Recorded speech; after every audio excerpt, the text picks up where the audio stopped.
सर्वेभ्यो नमः। भगवत गीता के तीसरे अध्याय की 5वीं कक्षा में सबका स्वागत है। पिछली कक्षा में हमने तीसरे अध्याय के 14वें और 15वें श्लोक को देखा था। 15वें श्लोक में श्री कृष्ण जी महाराज बताते हैं कि अर्जुन को बोलते हैं कि तुम्हें कर्म कैसे करने चाहिए, यज्ञ में कर्म करने चाहिए। यज्ञ का उदाहरण देके उन्होंने कहा कि तुम्हें निष्काम कर्म करना चाहिए, क्योंकि यज्ञ उस समय बहुत ज्यादा प्रचलित थे और यज्ञ की भावना जो सबसे उत्तम निष्काम भावना है। हम किसी भी प्रकार से यज्ञ से उत्पन्न होने वाली सुगंधि को, अच्छी वायु को दुश्मनों के लिए जिनसे द्वेष करते हैं उनसे भी अलग नहीं कर सकते। तो यज्ञ की भावना सबसे ज्यादा निष्काम कर्म किसी को बताना है तो सबसे उत्तम निष्काम कर्म यज्ञ है। इसलिए यज्ञ में दूसरे कर्म भी आ जाएंगे, जैसे दान करना, तप करना, परोपकार करना। ये सारे कर्म भी यज्ञ भावना से करने के लिए श्री कृष्ण जी महाराज ने अर्जुन को पिछले श्लोक में कहा था। तो आज हम 16वें श्लोक से प्रारंभ कर रहे हैं। एवं परिवर्तितं चक्रम न अनुवर्तयति यः अघायुरिन्द्रियारामो मोघम पार्थ सजीवति। पार्थ नाम है अर्जुन का, पृथानंदन होने से उसका नाम पार्थ है।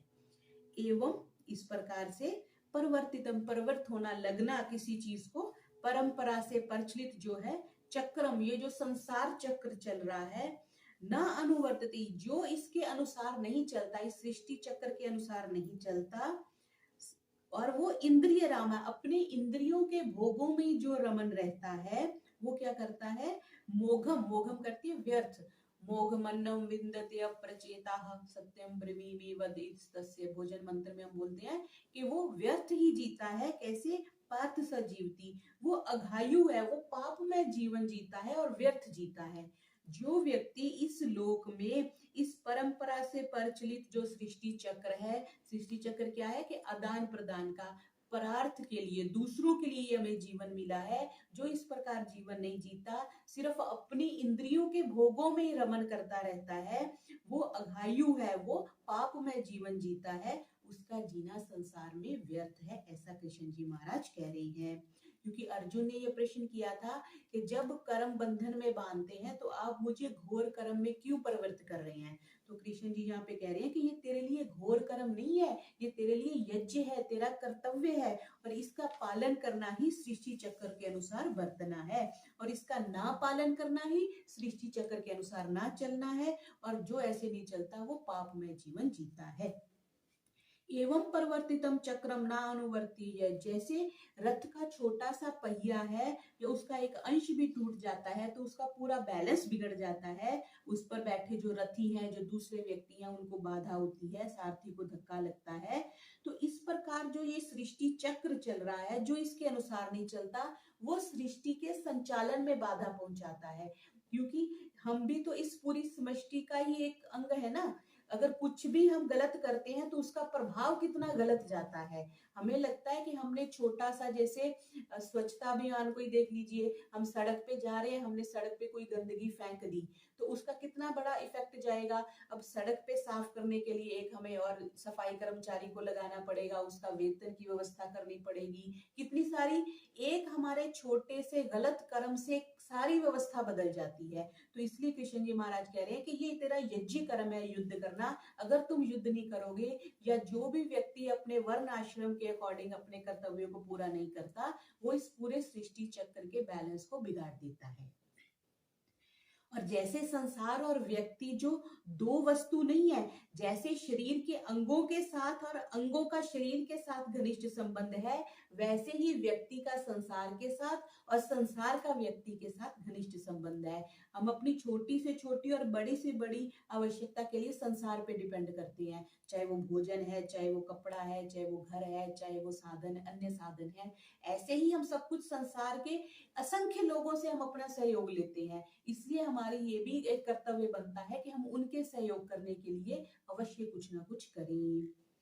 आगे कहा इंद्रिय रामा, जो मनुष्य सिर्फ अपनी कामना के लिए, अपनी ममता के लिए आसक्ति होकर इंद्रियों के भोगों को भोगता रहता है, भोगों में रमन करने वाला जिसको कहा गया है, ऐसा मनुष्य क्या है, पशु से भी नीचा है। पशु तो अपने पिछले पाप कर्मों को भोग भोग के कारण ही वो पशु योनि में आया है, उनको भोग करके हो सकता है वो क्लीन हो जाए, क्लियर हो, चित हो जाए और वो आगे उसको मनुष्य जन्म मिल जाए। और मनुष्य के पास दोनों ऑप्शन है, पिछले कर्मों की वजह से तो उसको मनुष्य, पुण्य कर्मों की वजह से उसे मनुष्य जन्म मिला है। अगर वो पुण्य कर्मों से ऊपर निष्काम कर्म नहीं करता तो उसकी संभावना है कि वो नीचे भी जा सकता है। इसीलिए कहते हैं कि मनुष्य जन्म प्रथम जन्म भी हो सकता है और अंतिम जन्म भी हो सकता है। अंतिम जन्म कैसे, कि आप निष्काम कर्म करते हुए परमात्मा तत्व की प्राप्ति कर लो, तो ये आपका अंतिम जन्म हो गया। प्रथम जन्म कैसे हो सकता है, कि आप अपने कर्मों को निष्कृष्ट बनाते जाओ धीरे धीरे और फिर आप पशु योनियों में चले जाओ और फिर वो जो हमारे योनियों के चक्र में पड़ सकते हो, संसार चक्र में पड़ सकते हो। इसलिए मनुष्य के पास दोनों ऑप्शन है, वो नीचे गिरना चाहे अधो पतन भी हो सकता है उसका और ऊर्ध्व गति भी हो सकती है। तो इसलिए मनुष्यों को नया पाप ना करके निष्काम कर्म करने के लिए श्री कृष्ण जी महाराज कह रहे हैं। अघायु कहा कि जो मनुष्य सृष्टि चक्र के अनुसार नहीं चलता उसका जीवन पापमय है। क्यों? क्योंकि इंद्रियों के द्वारा भोगने वाला मनुष्य हिंसा रूपी पाप से नहीं बच सकता। हम बहुत प्रकार की हिंसा करते हैं, हम गाड़ी चलाते हैं, पैदल चलते हैं, कितने कीड़े मकोड़े हमारे पैरों के नीचे आ जाते हैं। कई बार हम अननेसेसरी हॉर्न बजाते हैं, उससे नॉइज पोल्यूशन होता है। कितना हम संसार की पोल्यूशन कितना कर रहे हैं। तो बहुत प्रकार से हम अपनी जरूरतें पूरी करने के लिए पाप कर रहे हैं। तो इसलिए जो मनुष्य का जीवन पापमय हो जाता है। इसलिए तुलसीदास जी महाराज भी एक जगह लिखते हैं, पर द्रोही, पर दाररत, पर धन, पर अपवाद, ते नर पावर पाप में देह धरे मनु जात। जो पाप करते हैं, जो दूसरों के हानि करते हैं, वो एक तरह से पाप करते हैं। आगे क्या है, मोघम पार्थ सजीवती, जो अपने कर्तव्य का पालन नहीं करता, वो उस मनुष्य की सभ्य भाषा में एक निंदा कर रहे हैं, एक ताड़ना कर रहे हैं कि ऐसा मनुष्य संसार में व्यर्थ ही जीता है, वो मर जाए तो अच्छा है। क्यों? क्योंकि अगर आप कर्तव्य का पालन करके सृष्टि को सुख नहीं पहुंचाते तो कम से कम हमें दुख भी नहीं पहुंचाना चाहिए। जैसे भगवान श्री राम ने वनवास पे जब गए तो अयोध्या वासियों के चित्रकूट जब आने पर कोल, किरात और भील आदि जो जंगली लोग थे, उन्होंने ये कहा कि हम आपके वस्त्र हैं, आपकी चीजें नहीं चुराते, यही हमारी बहुत बड़ी सेवा है। तो ऐसे ही अपने कर्तव्य का पालन ना करने वाले मनुष्य कम से कम सृष्टि चक्र में बाधा ना डाले, यही उनकी सेवा है। मतलब जो बुरा कर्म करते हैं वो ना करें और जो अच्छा करते हैं वो करें, तभी सृष्टि चक्र का बैलेंस रह सकता है। इसी को इस दृष्टि से भी कह सकते हैं, अपने ईशोपनिषद में तेन त्यक्तेन भुंजीता, अपने संसार को त्याग पूर्वक भोगो। मतलब जो भी आप चीज का भोग कर रहे हैं वो दूसरों को दे करके उसका भोग करना चाहिए। इसका उर्दू भाषा में क्या कहा उन्होंने, इसी तरह दुनिया का चलता है दौर, जो इस दौर से हटके ले रहा और वो ख्वाहिश का बंदा गुनाहगार है, हयात उसकी दुनिया में बेकार है। हयात कहते हैं जीवन को, उसका जीवन में दुनिया में उसका जीना बेकार है, जो इस तरह की दुनिया से नहीं चलता है, मतलब दुनिया के क्रम से नहीं चलता है। आगे 17वां देखेंगे, यस्त्वा आत्मरतितेव स्यादात्मतृप्तश्च मानवः, आत्मनि एव च संतुष्ट तस्य कार्यम न विद्यते।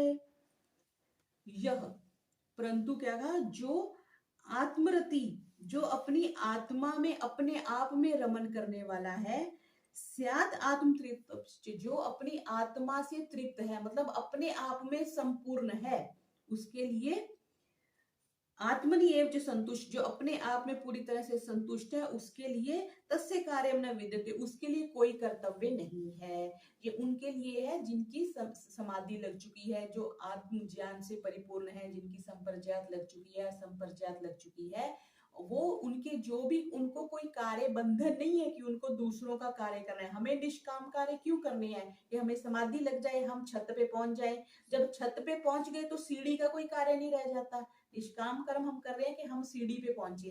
जब सीढ़ी पे, छत पे पहुंच गए और छत पे पहुंचना ही हमारा डेस्टिनेशन था, फिर हमें सीढ़ी की आवश्यकता नहीं रह जाती। तो इसलिए कह रहे हैं तस्य कार्यम न विद्यते, उसके लिए इन कार्यों की कोई आवश्यकता नहीं रह जाती, क्योंकि संसार में उन्होंने देख लिया कि प्रीति, तृप्ति और संतुष्टि कभी स्थायी नहीं है। हम सुबह भोजन करते हैं, 4 घंटे बाद फिर भूख लग जाती है, मध्यकाल में मध्याह्न में भोजन किया, फिर रात्रि में फिर भोजन की इच्छा हो जाती है। अगर इतनी ही तृप्ति होती हो तो एक बार भोजन करके हमारी तृप्ति हो जाए।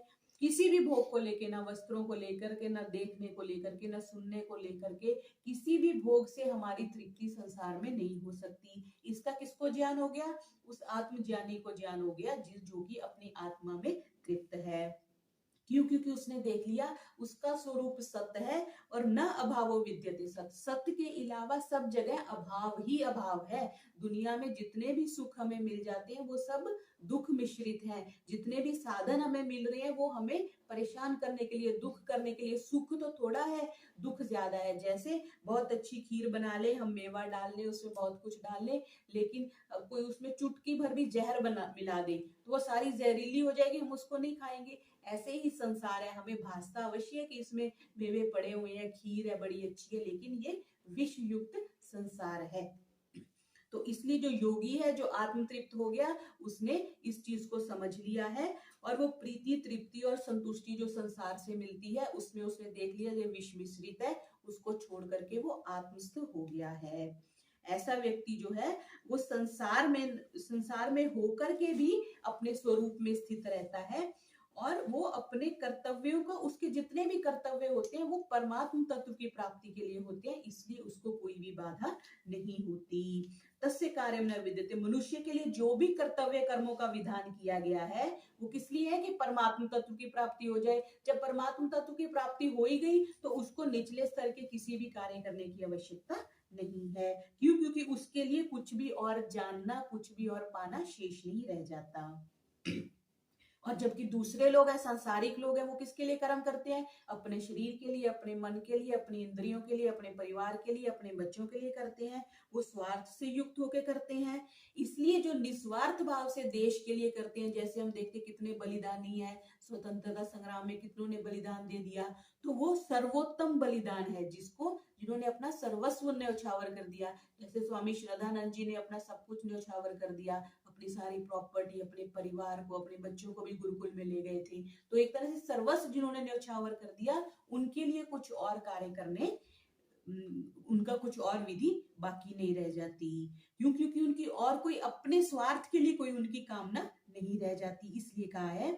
तो उनके लिए जो भी ऐसे व्यक्ति जो साधु है, संत है, योगी है, जो हम देखते हैं हिमालय में बैठे हैं, छोटी सी अपनी गुफा में बैठे हैं, उनके लिए कहा कि उनको कोई कार्य करने की आवश्यकता नहीं है। क्यों? क्योंकि वो अपने आप में तृप्त हैं।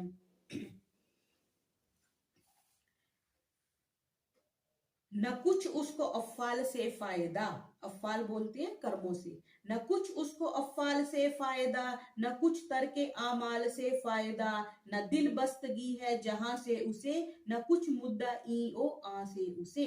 उसको इस दोनों लोगों से कोई मतलब नहीं हो जाता, उसने अपने सारे कर्मों का त्याग कर दिया है। आगे 18वां देखेंगे। न एव तस्य कृतेनार्थो न अकृतेने कश्चन, न चास्य सर्वभूतेषु कश्चित् अर्थ व्यपाश्रयः। तस्य, उस योगी का, जिसके पिछले में बात करी, जो आत्म तृप्त है, जो आत्म संतुष्ट है, उस कर्म योग से सिद्ध हुए महापुरुष का इस संसार में ना तो कर्म करने से अर्थ कहते हैं प्रयोजन को। आप मार्केट गए, आप हमारे घर आए, आपका क्या प्रयोजन है? तो ना तो उससे कोई प्रयोजन रहता है और ना अकृत्य, ना कर्म ना करने से कोई प्रयोजन रहता है, तथा सर्वभूतेषु, संपूर्ण प्राणियों में किसी भी प्राणी के साथ उसका कश्चित् अर्थ व्यपाश्रय, उसका कोई भी स्वार्थ का संबंध नहीं रह जाता। वो कर्मों से क्यों, उसके सारे बंधन क्यों हट गए? क्यों? क्योंकि उसका किसी के साथ भी स्वार्थ रूपी जो बंधन है वो नहीं रह गया। हम दो भावनाओं के कारण कर्म करते हैं, या तो अपने कामना की पूर्ति के लिए या कामना की निवृत्ति के लिए। हम कामना की, संसारी लोग कामना की पूर्ति के लिए करते हैं, भोजन करते हैं, संसार से चीजें खरीदते हैं, कपड़े खरीदते हैं, गाड़ी खरीदते हैं, घर बनाते हैं, क्योंकि हम अपनी कामना की पूर्ति के लिए कर रहे हैं। और जो योगी है वो कामना की निवृत्ति के लिए, कामनाओं को हटाने के लिए कार्य करता है। तो इस तरह से जो ऐसा है वो निस्वार्थ भाव से सृष्टि के हित के लिए जो उसके कर्म है वो कर्तव्य कर्म हो गए। तो क्योंकि ये समझने की बात है कि जो भी हमें मन, इंद्रियां, शरीर, ये साधन मिले हैं, ये सारे परार्थ के लिए हैं, परोपकार के लिए, दूसरों के लिए है। इसलिए जो इसका प्रयोग करता है वो समष्टि के लिए, संसार के लिए इनका प्रयोग करता है, वो कर्म बंधन में नहीं बंधता। और अगर सिर्फ हम अपने स्वार्थ के लिए करते हैं फिर हम कर्म बंधन में बंध जाते हैं। इसलिए अर्जुन को कह रहे हैं कि ये तुम्हारा घोर कर्म, जिसको तुम कह रहे हो घोर कर्म नहीं है, ये तुम असक्त होके, बिना आसक्ति के तुम अगर ये कर्म करोगे तो तुम इसमें लिप्त नहीं होगे, इसमें बंधन में नहीं पड़ोगे। न अकृतेन कशन, जो मनुष्य शरीर, इंद्रियों और बुद्धि से अपना संबंध रखता है तो आलस्य, प्रमाद आदि में भी रुचि रखेगा, वो कर्मों को नहीं करना चाहेगा, क्योंकि उसका प्रयोजन प्रमाद, आलस्य, आराम आदि से उत्पन्न तामस सुख रहेगा। लेकिन जो सिद्ध हो चुका है, जो अपनी आत्मिक स्थिति को प्राप्त कर चुका है, उसका क्या है कि इससे तो कोई संबंध रहेगा ही नहीं, तो आलस्य आदि में रुचि नहीं रहेगी। तो हम ऐसा नहीं कह सकते उसको कार्य करने की आवश्यकता ही नहीं है। क्यों? कि जैसे हम योगी देखते हैं 6-6 महीने पहाड़ों में रहते हैं, हिमालय में रहते हैं, कुछ खाते नहीं है, कुछ पीते नहीं है, तो उनके लिए जो अकृत्य है, जो कर्म ना करने से भी उनका कोई प्रयोजन नहीं है, वो अपने आप में स्थित बैठे हैं। उनको किसी चीज की, सांसारिक किसी भी वस्तु की, किसी भी व्यक्ति से, स्वार्थ से संबंधित उनका संबंध नहीं रहता। क्योंकि वो प्रकृति लय जो योगी होते हैं वो प्रकृति से ऊपर उठ चुके हैं, इसलिए उनका इस प्रवृत्ति और निवृत्ति से कोई भी संबंध नहीं रहता।